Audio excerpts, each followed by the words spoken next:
Buenas tardes tengan todos los presentes, jurado calificador, maestros que nos acompañan y público en general. Mi nombre es Barrón José Alejandro y vengo representando orgullosamente al Distrito Altiplano, municipio de Tijuana, declamando la poesía Obrero de Construcción del poeta Vinicius de Moral. Era él quien hacía casas sobre el puro suelo llano.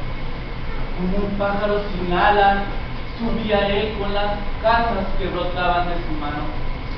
Mas todo desconocía de su grandiosa misión. No sabía, por ejemplo, que toda casa es un templo sin religión.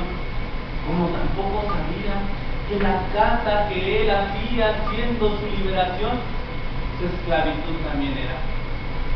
De hecho, ¿cómo podía obrero de construcción comprender por qué un ladrillo siempre vale más que un pan?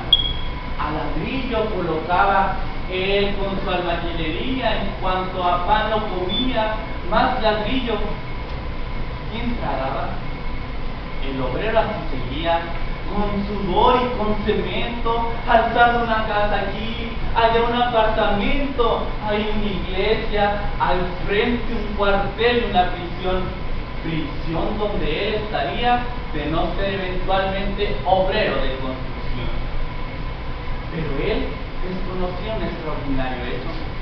El obrero hace la cosa y la cosa hace el obrero, de forma que cierto día, cortando en la mesa el pan, el obrero fue tomado de una súbita emoción al constatar asombrado que todo en aquella mesa, botella, plato, mantel, era él que lo hacía, él, un obrero humildísimo, un obrero de construcción.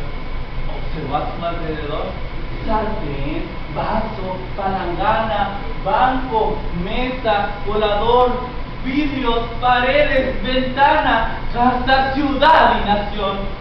Todo lo que ahí había era él quien lo construía, él, un obrero humildísimo, un obrero que sabía ejercer su profesión. A hombres de pensamientos, nunca conoceréis cuánto aquel obrero humildísimo aprendió en ese momento. La casa vacía que él mismo había levantado, un mundo nuevo nacía del que nunca sospechara. El obrero emocionado contempló su propia mano, su ruda mano callosa de obrero de construcción, y con la mirada en ella lo sobrecogió el saber que no había en este mundo cosa que fuese más bella.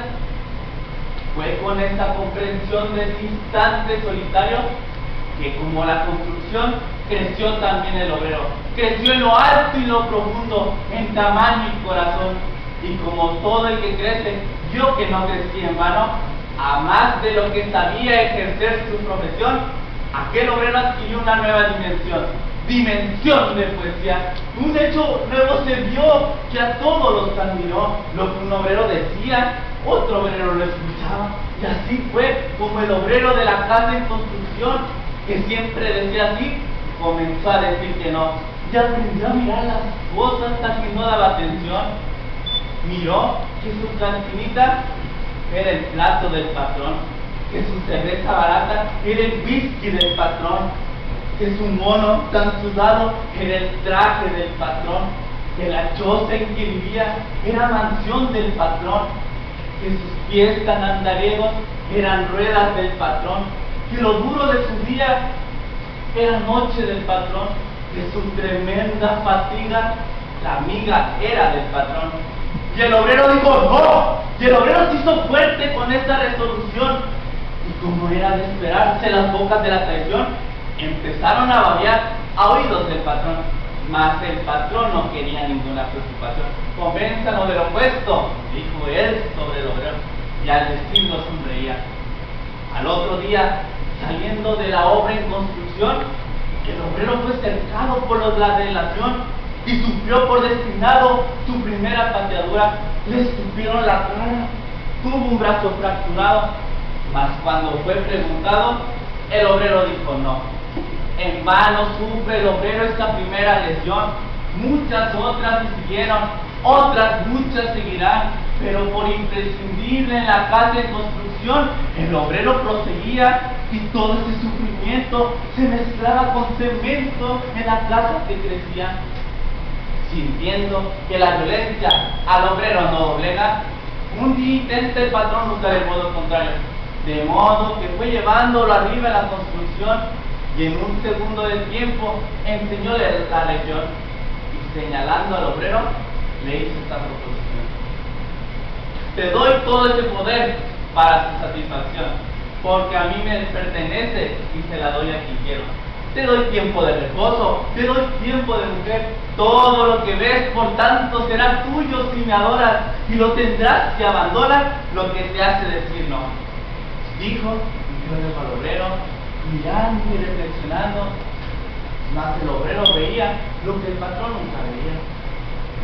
El obrero veía casas, dentro de sus estructuras veía cosas, objetos, productos, manufacturas. Vio aquello en que consistía el lucro de su patrón. Y el obrero dijo: no, locura, ¿no ves lo que te estoy dando? Mentira, no puedes darme lo mío. Y un gran silencio se hizo dentro de su corazón, un silencio de martirio, un silencio de prisión, un gran silencio poblado de pedidos de perdón, un silencio temeroso, hundido en la soledad, un silencio de torturas y gritos de maldición, un silencio de fracturas en la pavimentación. Y se oyó la voz del obrero, de sus hermanos suyos, de tantos hermanos que han muerto por otros que vivirán. Una esperanza sincera le creció dentro de su corazón. Dentro de una tarde mansa se agitó la razón de un hombre pobre, olvidado, razón que lo transformara de obrero de construcción en obrero construido. Gracias.